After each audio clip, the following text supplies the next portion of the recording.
నమస్కారం LG news కి స్వాగతం. హెడ్లైన్స్ చూద్దాం.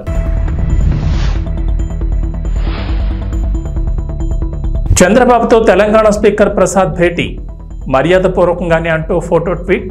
తిరుమల దర్శనాలపై స్పెషల్ రిక్వెస్ట్.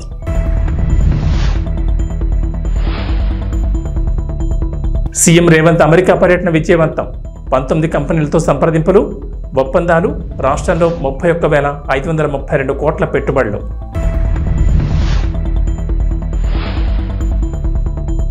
గ్రేటర్ హైదరాబాద్లో డెంగ్యూ డేంజర్ బెల్స్, భారీగా పెరుగుతున్న కేసులు. జాగ్రత్తలు తీసుకోవాలంటున్న డాక్టర్లు.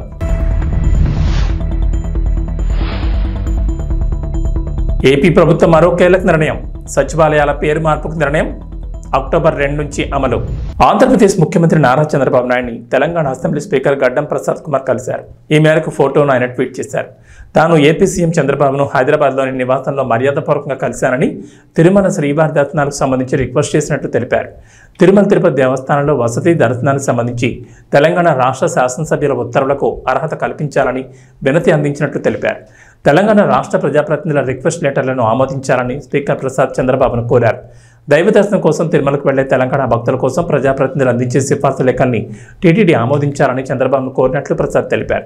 ఈ వినతిని పరిశీలించిన తర్వాత నిర్ణయం తీసుకుంటామని తెలంగాణ అసెంబ్లీ స్పీకర్కు చంద్రబాబు హామీ ఇచ్చినట్లు చెప్పారు. తెలంగాణ ప్రజాప్రతినిధులు తిరుమల శ్రీవారి దర్శనానికి ఇచ్చే సిఫార్సు లేఖల్ని టీటీడీ స్వీకరించడం లేదు. ఎప్పటి నుంచో తెలంగాణ ప్రజాప్రతినిధులు ఈ అంశాన్ని ప్రస్తావిస్తున్నారు. తిరుమలలో తెలంగాణ ప్రజాప్రతినిధులు ఇచ్చే సిఫార్సు లేఖను కూడా స్వీకరించాలని కోరుతున్నారు. మరి దీనిపై ఏపీ ప్రభుత్వం, టీటీడీ ఎలా స్పందిస్తుందో చూడాలి. తెలంగాణ ముఖ్యమంత్రి రేవంత్ రెడ్డి అమెరికా పర్యటన విజయవంతమైందని సీఎంఓ ప్రకటన విడుదల చేసింది. తెలంగాణలో పెట్టుబడులకు వివిధ రంగాల్లో ప్రపంచంలో పేరొందిన భారీ కంపెనీలు ముందుకొచ్చాయని చెప్పింది.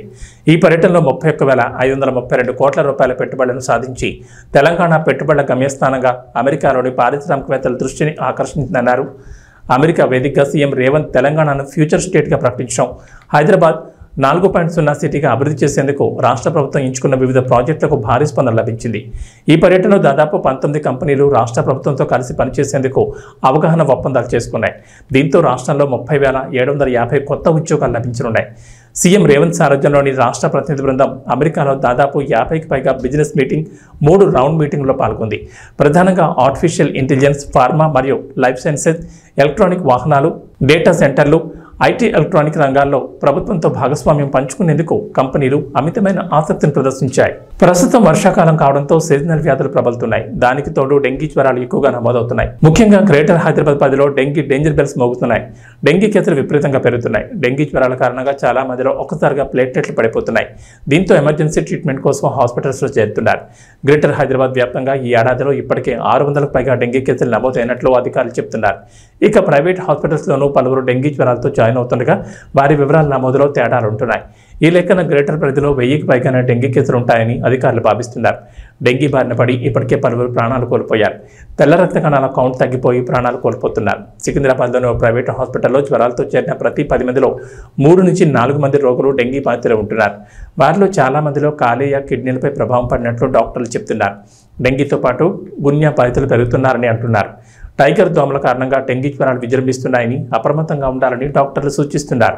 ఆంధ్రప్రదేశ్ ప్రభుత్వం మరో కీలక నిర్ణయం తీసుకు అడుగులు వేస్తోంది. రాష్ట్ర వ్యాప్తంగా గ్రామ, వార్డు సచివాలయాల ప్రక్షాళన చేసేందుకు సిద్ధమవుతోంది. ఈ మేరకు గ్రామ, వార్డు సచివాలయాల పేర్లను మార్చాలని నిర్ణయం తీసుకున్నట్టు తెలుస్తోంది. సచివాలయాల పేరును గ్రామ సంక్షేమ కార్యాలయాలుగా మార్పు చేయాలని రాష్ట్ర ప్రభుత్వం నిర్ణయించినట్టు తెలుస్తోంది. అక్కడ సంక్షేమ శాఖకు చెందిన వెల్ఫేర్ అసిస్టెంట్లను డీడీఓగా ఇవ్వాలని ప్రభుత్వం ఆలోచిస్తున్నట్టు సమాచారం. గ్రామ సంక్షేమ కార్యాలయంలో ప్రభుత్వ పథకాలకు సంబంధించిన లబ్ధిదారుల గుర్తింపు, జాబితా తయారీని ఎటువంటి రాజకీయ ఒత్తిడి లేకుండా చేయాలనేది ప్రభుత్వం ఆలోచనగా తెలుస్తోంది. కొత్త పేరుతో అక్టోబర్ 2 నుంచి గ్రామ సంక్షేమ కార్యాలయాలు పనిచేసేలా విధి విధానాలు రూపొందిస్తున్నట్టు తెలుస్తోంది. ప్రతి గ్రామ సంక్షేమ కార్యాలయంలో 5 సిబ్బందిని నియమించనున్నట్టు తెలుస్తోంది. అయితే గ్రామ, వార్డు సచివాలయాల వ్యవస్థను ప్రక్షాళనను వీఆర్ఓ సంఘాలు స్వాగతించాయి. ప్రధానంగా సచివాలయ ఉద్యోగుల పనితీరు, బాధ్యతలు, స్థానిక సమస్యలు, పరిష్కార చర్యలపై పూర్తి స్థాయిలో సమీక్షించి నిర్ణయాలు తీసుకోవాలంటున్నారు.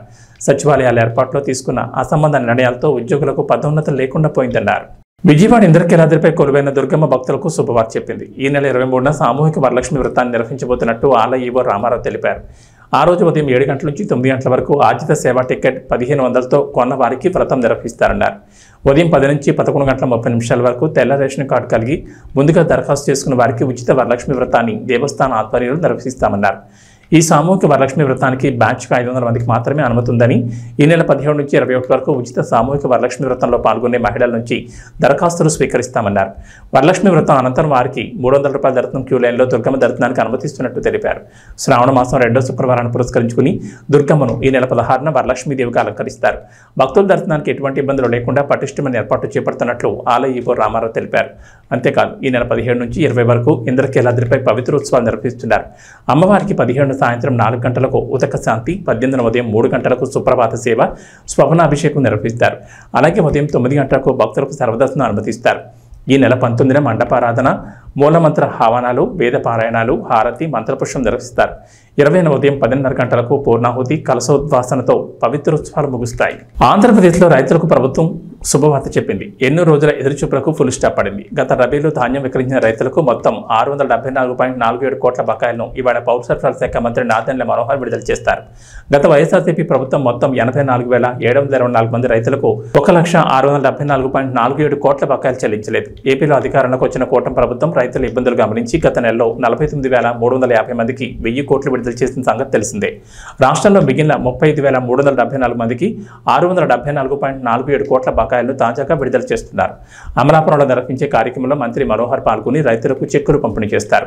గత ఏడాది ఖరీఫ్లో ధాన్యం అమ్మకాలకు రైతులు తీవ్ర ఇబ్బందులు పడ్డారు. అయితే కొంత ధాన్యం వర్షానికి దెబ్బతినగా మంచి ధాన్యాన్ని కొనకుండా ఆలస్యం చేస్తారని విమర్శలు వచ్చాయి.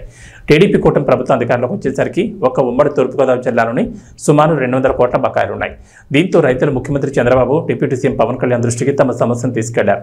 వెంటనే స్పందించి తొలి విడతలో 1000 కోట్లు విడుదల చేసిన సంగతి తెలిసిందే.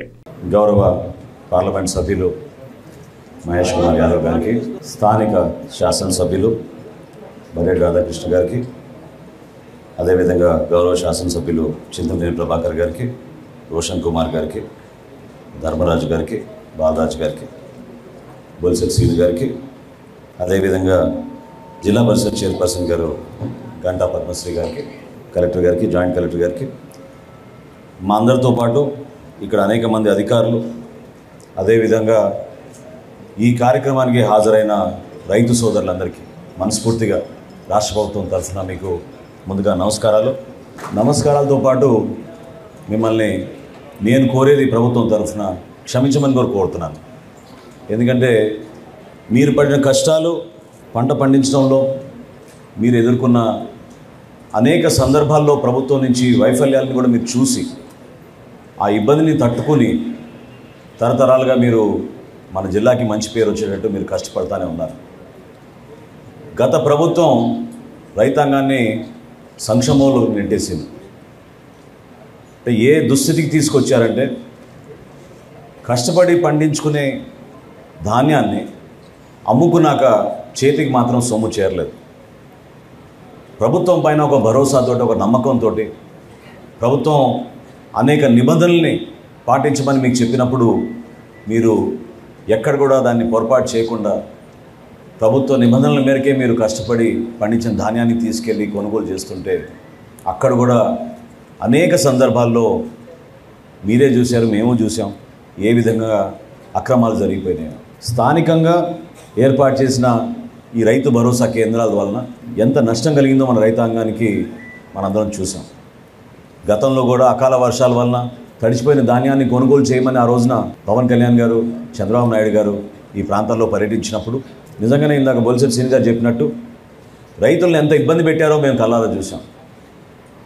లారీలు తీసుకొస్తే 2 రోజుల తర్వాత రమ్మండం, ఆ 2 రోజుల తర్వాత మళ్ళీ తేమ శాతం ఎక్కువ ఉంది, వాళ్ళు రాసిచ్చిన రసీదు ప్రకారం మేము కొనుగోలు చేయమని చెప్పడం, నానా రకాలుగా వాళ్ళని ఇబ్బంది పెట్టి చివరికి వాళ్ళ చేతుల దగ్గర నుంచే డబ్బులు తీసేసుకుని రైతుల దగ్గర అప్పుడు వాళ్ళు కంప్యూటర్లో ఆ రికార్డులు ఎక్కించడం అనేది మనందరం చూసాం.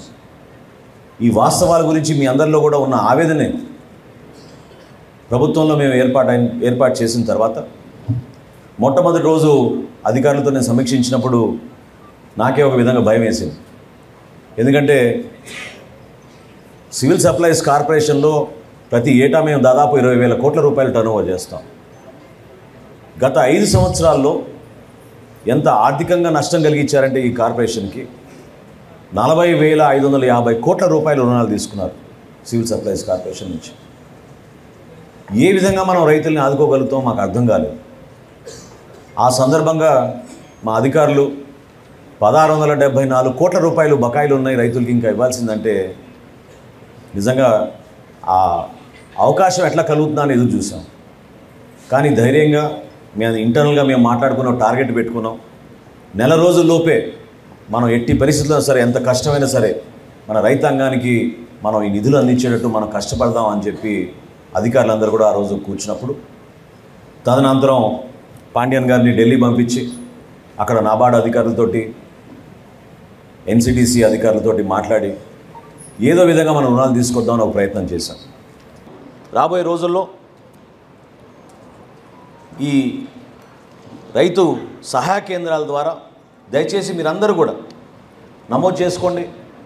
ఈ పంట ద్వారా చేస్తున్న కార్యక్రమాన్ని రెవెన్యూ సదస్సుల్లో రైతులు ఎవరైతే కౌలు రైతులుగా ఉన్నారో వాళ్ళకి ఆ CCRC కార్డ్స్ రాలేదో వాళ్ళందరూ కూడా ఈ రైతు సహాయ కేంద్రాల దగ్గరికి వెళ్ళి ఈ పంట ద్వారా మీరు నమోదు చేసుకుంటే మీకు ఉచితంగా మీకు ఇన్సూరెన్స్ పథకం కూడా రాబోయే ఖరీఫ్ నుంచి ప్రభుత్వమే ఆ కార్యక్రమం చేపట్టాలని ఒక నిర్ణయం తీసుకుని ముందుకెళ్తున్నాం. అది ఇంకా చర్చల్లో ఉంది. కొంతవరకు మీకు వెసులుబాటు కల్పించే విధంగా రైతు నష్టపోకుండా ఉండాలని మన గౌరవ ముఖ్యమంత్రిగా చంద్రబాబు నాయుడు గారు కోరారు. దానికి అనుకూలంగా వ్యవసాయ శాఖ అదేవిధంగా పౌర సరఫరాల శాఖ కలిసి మార్కెటింగ్ శాఖ ద్వారా ప్రతి రైతుకు కూడా ఎవరైతే నమోదు చేసుకున్నారో ఈ పంట ద్వారా వాళ్ళందరికీ పట్టేదారు పాస్బుక్ల్లో పొరపాటు జరగకుండా కంపెనీల ద్వారా రావాల్సిన ఇన్సూరెన్స్ నిధులు కూడా మీకు ఖచ్చితంగా 100% అందించడానికి మా వంతు మేము ప్రయత్నం చేస్తున్నాం ఈ సందర్భంగా తెలుపుకుంటూ రాబోయే రోజుల్లో కేంద్ర ప్రభుత్వం కూడా కొన్ని చర్యలు తీసుకుంది. అది కూడా మీ దృష్టికి తీసుకురావాలి. కొత్తగా మనం వేర్ హౌజులు సైలోస్ అని మనం ఏర్పాటు చేసుకోబోతున్నాం. మన మహేష్ కుమార్ యాదవ్ గారు కూడా వచ్చారు నాతోటి, మంత్రి గారితో నేను ఆ రోజు మాట్లాడినప్పుడు ఆయన మాట ఇచ్చారు. ఉభయ గోదావరి జిల్లాలో ఎక్కడ లేని విధంగా ఒక అద్భుతమైన వేర్ హౌజ్, కొత్త వేర్ హౌజ్ ఒకటి కొత్త వసతులతోటి కొత్త ఆలోచనలతోటి సోలార్ పవర్తో పాటు మనం సైలోస్ కూడా ఏర్పాటు చేసుకొని పెద్ద పెద్ద స్టోరేజ్ బిన్లు మనం ఏర్పాటు చేసుకుని రైతాంగానికి అండగా నిలబడి ధాన్యం కొనుగోలు విషయంలో ఈ మాట నేను మీకు ముఖ్యమంత్రి గారి తరఫున చెప్తున్నాను. ఆయన మొన్న కూడా చాలా స్పష్టంగా చెప్పారు, ధాన్యం కొనుగోలు విషయంలో ఈ ప్రభుత్వం వెనకాడదు. ప్రతి గింజ కొనే విధంగా మీకు ఆ భరోసా నింపే విధంగా ఈ ప్రభుత్వం పనిచేస్తుంది. తిరుపతిలోని బకుళమాత ఆలయాన్ని ఆంధ్రప్రదేశ్ మంత్రులు సందర్శించి అమ్మవారిని దర్శించుకున్నారు. సోమవారం ఉదయం రాష్ట్ర రెవెన్యూ శాఖ మంత్రి, రాష్ట్ర విద్యుత్ శాఖ మంత్రి బకుళమాత అమ్మవారిని దర్శించుకున్నారు. అనంతరం మంత్రులు మీడియాతో మాట్లాడారు.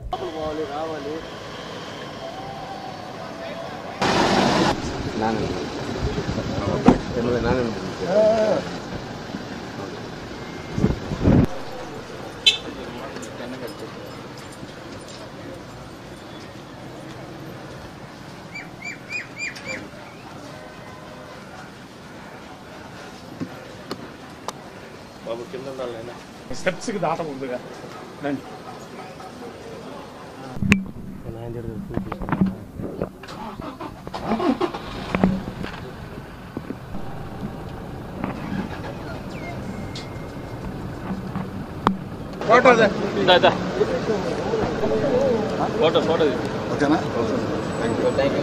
అంటే కొండ మీద ఎప్పుడు కానీ ఇక్కడ కానీ గుడ్ల దగ్గర ఎప్పుడు కూడా రాజకీయం అయినప్పుడు కూడా వెంకటేశ్వర స్వామి వారు అలాగే అమ్మవార్ల దయ ఎప్పుడు కూడా ఈ రాష్ట్రం మీద ఉండాలి, రాష్ట్రం సుభిక్షంగా ఉండాలి.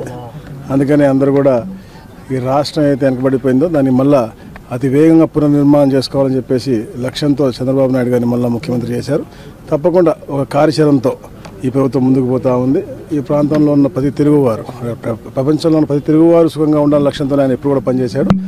ఈ ప్రాంతం కొంచెం వెనకబడింది కాబట్టి తప్పకుండా పూర్తి శ్రద్ధతో ఈ రాష్ట్రాల ముందు తీసుకెళ్ళి ఈ ప్రభుత్వం పనిచేస్తాం.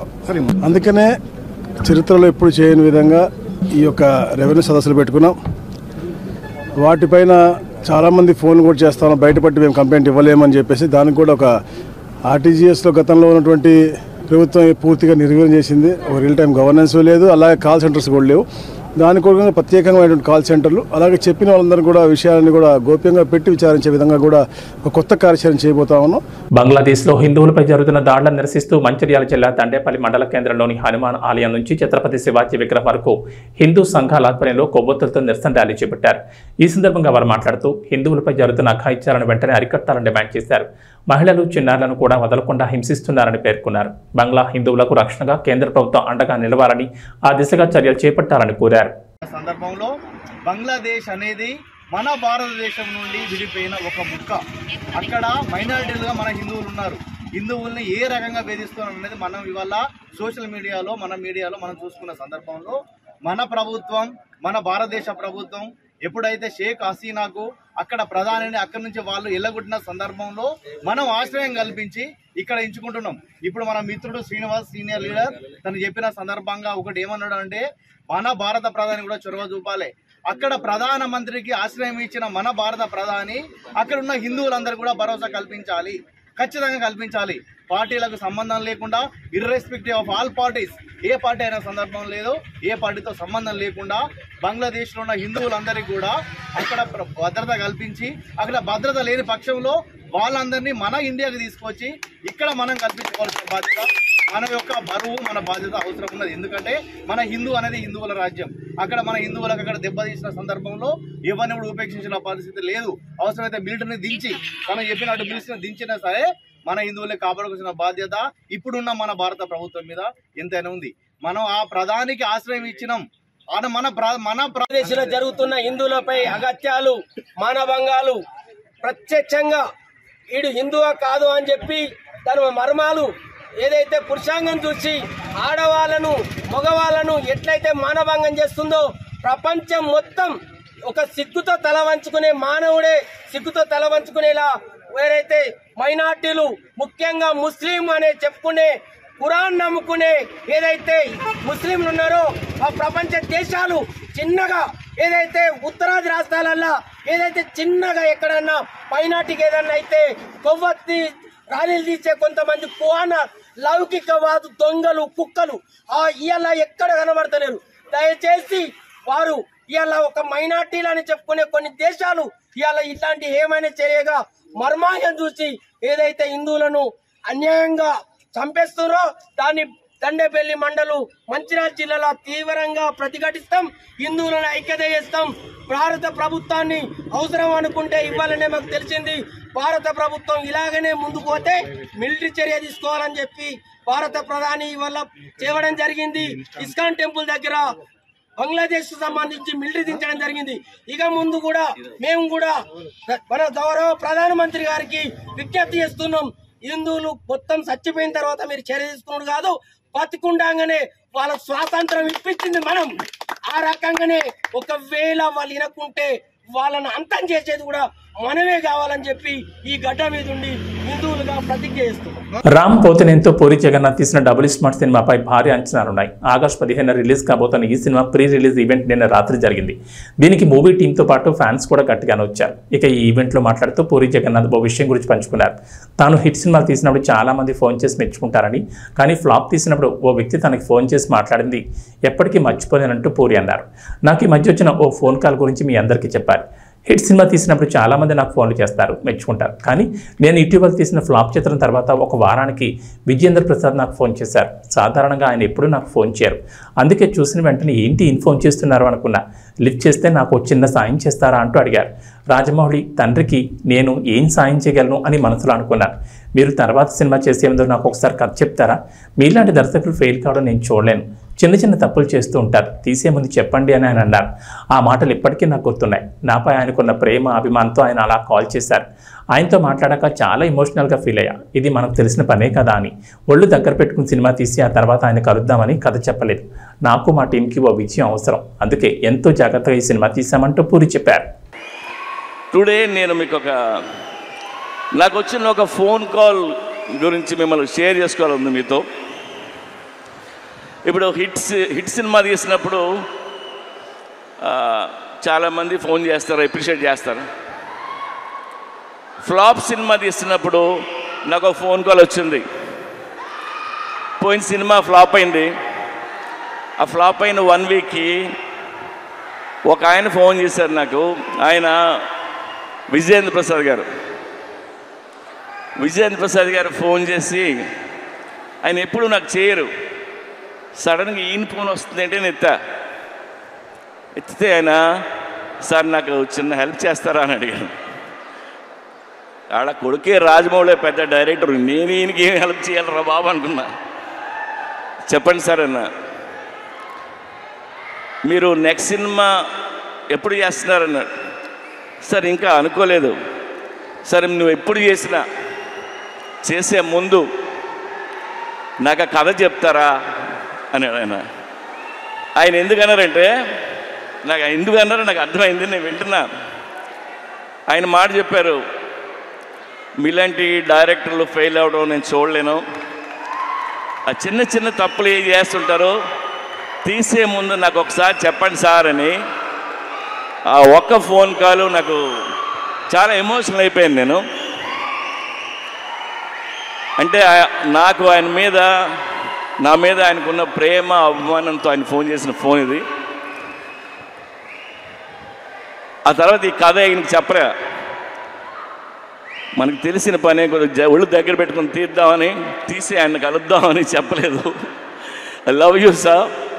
సో ఒళ్ళు దగ్గర పెట్టుకుని తీసిన సినిమా ఇది. Even our team need this block buster and thank you so much. ఇవాళ అక్కడికి వచ్చిన ప్రతి ఒక్కరికి పేరున్న నేను తాకి చెప్తున్నాను. అండ్ ఈవెంట్ చేసిన వెంకట్కి, పోలీస్ డిపార్ట్మెంట్కి, అందరికీ thank you. August 15th cinema release అవుతుంది. ప్లీజ్ వెళ్ళి చూడండి. రామ్ పోతినేని మిమ్మల్ని ఎంటర్టైన్ చేయడానికి రెడీగా ఉన్నాడు. Thank you. ఇక వాతావరణ విషయానికి వస్తే, తెలంగాణకు హైదరాబాద్ వాతావరణ కేంద్రం అధికారులు రెయిన్ అలర్ట్ జారీ చేశారు. ఉపరితల ఆవర్తనం, బలమైన నైరుతి రుతుపవనాల వల్ల రాష్ట్రంలో వర్షాలు కురుస్తాయని చెప్పారు. నేడు రేపు తెలంగాణలో పలు జిల్లాల్లో భారీ వర్షాలకు ఛాన్స్ ఉందని వెల్లడించారు. ప్రధానంగా ఆదిలాబాద్, ఆసిఫాబాద్, మంచిర్యాల, కొత్తగూడెం, నిర్మల్, భూపాలపల్లి, ములుగు, రంగారెడ్డి, వికారాబాద్, నల్గొండ, నారాయణపేట్, సంగారెడ్డి, మెదక్, మేడ్చల్, హైదరాబాద్ జిల్లాల్లో భారీ వర్షాలకు అవకాశం ఉందన్నారు. ఈ మేరకు ఆయా జిల్లాలకు ఎల్లో అలర్ట్ జారీ చేశారు. ఇక భారీ వర్షాలకు తోడు ఉరుములు, మెరుపులు కూడా ఉంటాయన్నారు. బలమైన ఈదురుగాలులు కూడా వీస్తాయని చెప్పారు. గంటకు 30 నుంచి 40 కిలోమీటర్ల వేగంతో ఈదురుగాలులు వీస్తాయని వెల్లడించారు. ప్రస్తుతం తెలుగు రాష్ట్రాలపైకి క్యుములో నింబస్ మేఘాలు వస్తున్నాయని, ఈ మేఘాల వల్ల ఉరుములు, మెరుపులు కూడా వస్తాయన్నారు. నల్ల మబ్బు కమ్ముకుంటుందని, పిడుగులు పడే అవకాశం కూడా ఉంటుందని ప్రజలు జాగ్రత్తగా ఉండాలని వాతావరణ శాఖ అధికారులు చెప్పారు. ఏబీ బులెటిన్ విశేషాలు. నమస్కారం.